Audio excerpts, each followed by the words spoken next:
আলহামদুলিল্লাহ। আজকে চলে গেলাম ঢাকা এয়ারপোর্টের পিছনে জসিমউদ্দিনে। এখানে অনেক মানুষ গেছে, অনেক মানুষ যায় দূর দূরান্ত থেকে, যারা গ্রাম থেকে আসে এয়ারপোর্টে যাদের স্বজনকে রিসিভ করার জন্য। আমিও গেলাম একটু ঘোরার জন্য সবাই সাথে সাথে।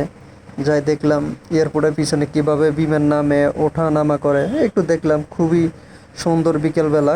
অনেক অনেক মানুষ গেল দেখতে, মোবাইল দিয়ে ভিডিও করছে। অনেক দূর দূরান্ত থেকে মানুষ আসে এখানে ঘোরার জন্য। জায়গাটা খুবই সুন্দর বিকেলবেলা।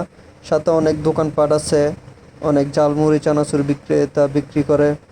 তার মাঝে আমিও ঘুরে ঘুরে একটু ভিডিও করলাম, আপনাদেরও দেখালাম। তার মাঝে হচ্ছে একটু সমস্যা বেশি, এখানে অনেক মানুষ আসে ঘোরার জন্য।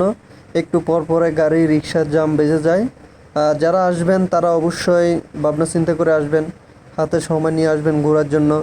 আমি আশপাশ ঘুরে আপনাদেরকে দেখালাম এয়ারপোর্টের পিছনে কেমন বিমান নামে ওঠে। যারা যেখান থেকে আসেন তারা আগে উত্তরা এয়ারপোর্টের সামনে আসবেন, ওইখান থেকে জসিমউদ্দিন থেকে যে কোনো রিক্সাওয়ালাকে বলবেন আমি বিমানবন্দর পিছনে যাব, যেখান দিয়ে বিমান নামে দেখব। তখন রিক্সাওয়ালা আপনাকে নিয়ে যাবে। আল্লাহ হাফেজ, সবাই ভালো থাকবেন।